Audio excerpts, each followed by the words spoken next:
Friends, આજે આપણે બનાવીશું એકદમ સરસ ક્રિસ્પી સેવ રોલ।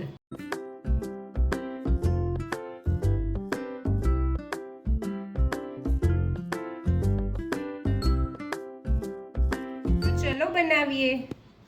મેં અહીંયા 4 મીડિયમ સાઇઝના બટાકા લીધા છે અને એને મેં 2 થી 3 કલાક પહેલા બાફીને લીધા છે। હવે આપણે એને ખમણીની મદદથી ખમણી લઈએ, જેથી કરીને આપણે રોલ બનાવીએ તો સેજ પણ બટાકાનો ટુકડો આવે નહીં। બટેટાને આપણે ઓવરકુક નથી કરવાના, જો તમે વધુ બાફી લેશો તો એમાં મોઇસ્ચરનું પ્રમાણ વધુ રહેશે। હવે આપણા બટેટાને બધા મેં ખમણી લીધા છે। હવે આપણે આમાં થોડું ગાજર ખમણીને એડ કરશું। મેં અહીંયા મીડિયમ સાઇઝનો ગાજરનો ઉપયોગ કર્યો છે અને તમે જોઈ શકો છો મેં સાવ ઝીણી ખમણીથી ગાજરને ખમણ્યું છે। હવે આપણે આમાં થોડી ઝીણી સમારેલી કોથમીર એડ કરશું। થોડા વટાણાને મેં બાફીને લીધા છે। હવે આપણે આમાં થોડું કેપ્સિકમ ઝીણું સમારીને એડ કરશું। 3 ટીસ્પૂન જેટલો કોર્નફ્લોર। જો તમારે કોર્નફ્લોર ના એડ કરવો હોય તો તમે ચોખાના લોટનો પણ ઉપયોગ કરી શકો છો, આનાથી બાઇન્ડિંગ સારું આવશે। 4 ટેબલસ્પૂન જેટલા પૌવાને મેં ખાલી વોશ કરીને લઈ લીધા છે, આને આપણે પલાળવાના નથી। 1 ટીસ્પૂન જેટલા આદુ અને મરચાંની પેસ્ટ લીધી છે। હવે આપણે આમાં 1 ટીસ્પૂન જેટલું ધાણા જીરું એડ કરશું। 2 ટીસ્પૂન જેટલું કાશ્મીરી લાલ મરચું એડ કરશું। તીખાશ તમે તમારા ટેસ્ટ પ્રમાણે પ્લસ માઇનસ કરી શકો છો। થોડી હિંગ, 1 ટીસ્પૂન જેટલું શેકેલા જીરાનો ભૂકો,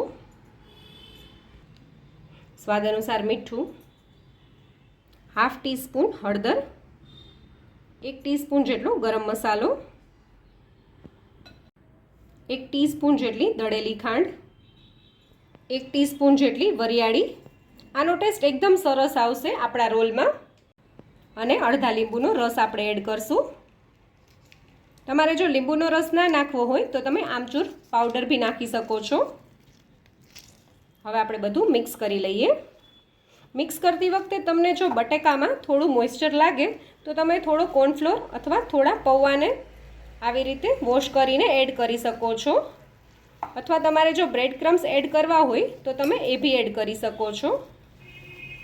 મેં આમાં બીજા 2 ટીસ્પૂન જેટલા કોર્નફ્લોર એડ કર્યું છે। ટોટલ મેં આમાં 5 ટીસ્પૂન જેટલા કોર્નફ્લોરનો ઉપયોગ કર્યો છે। આપણો મસાલો રેડી થઈ ગયો છે અને એનું બાઇન્ડિંગ બી પરફેક્ટ આવે છે। હવે આપણે રોલ બનાવી લઈએ।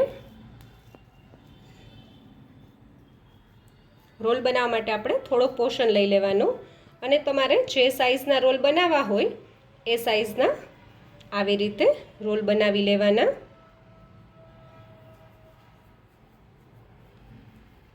આપણો રોલ રેડી થઈ ગયો છે, તમે જોઈ શકો છો।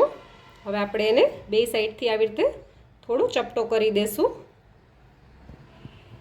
અને આ જ રીતે આપણે બધા રોલ રેડી કરી લેશું। અને હવે આપણે બધા રોલ આ જ રીતે બનાવી લઈએ। આપણા રોલ બનીને રેડી થઈ ગયા છે। હવે આપણે સ્લરી બનાવી લઈએ। મેં એના માટે 2 ટેબલસ્પૂન જેટલો મેંદો લીધો છે, એની સાથે 1.5 ટેબલસ્પૂન જેટલો કોર્નફ્લોર। હવે આપણે આમાં 1/2 ટીસ્પૂન જેટલું મીઠું એડ કરશું અને થોડો મરી પાવડર એડ કરશું। આપણે થોડું થોડું પાણી એડ કરતા જશું અને સ્લરી બનાવતા જશું, બિલકુલ લમ્સ ના રહેવા જોઈએ। આપણી સ્લરી રેડી થઈ ગઈ છે, તમે જોઈ શકો છો। મેં આટલી થીક સ્લરી બનાવી છે। આવી રીતે આપણે ચમચીને ઊંધી કરીએ તો સરસ ચમચી સ્લરીથી કોટ થઈ જાય છે। આપણે આ રીતની સ્લરી બનાવવાની છે। મેં અહીંયા 1/4 કપ જેટલો મેંદાનો લોટ લીધો છે આપણા રોલને કોટ કરવા માટે। બજારમાં આવી રીતે વર્મિસેલી સેવ મળે છે, એ આપણે લેવાની છે। આવી રીતે સેવનો ભૂકો કરી લીધો છે, તમે જોઈ શકો છો। હવે આપણે રોલને જે મેંદાનો લોટ છે એમાં સરસ રીતે કોટ કરી દઈએ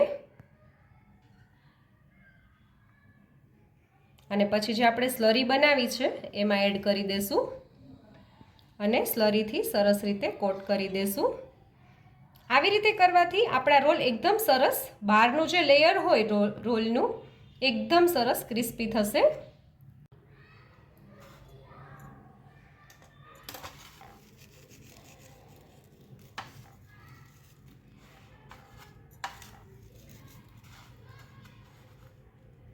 તમે જોઈ શકો છો સેવથી સરસ આપણો રોલ કોટ થઈ ગયો છે. હવે આપણે આને પ્લેટમાં લઈ લઈએ અને હવે આપણે બધા રોલને આ જ રીતે કરી લઈએ. હવે આપણે રોલને ફ્રીઝરમાં 5 થી 10 મિનિટ માટે સેટ કરવા માટે રાખી દઈએ.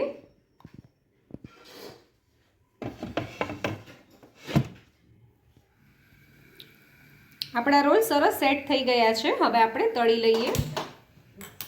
આપણું તેલ સરસ ગરમ થઈ ગયું છે. હવે આપણે આમાં રોલ નાખી દઈએ. ગેસની ફ્લેમ આપણે મીડિયમ રાખવાની છે.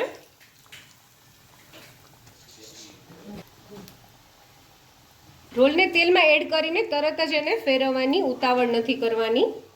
હવે આપણે રોલની સાઈડ ચેન્જ કરી લઈએ અને આપણે આવી રીતે સાઈડ ચેન્જ કરતાં કરતાં રોલને એકદમ સરસ ગોલ્ડન બ્રાઉન થાય ત્યાં સુધી તળી લેવાનો છે.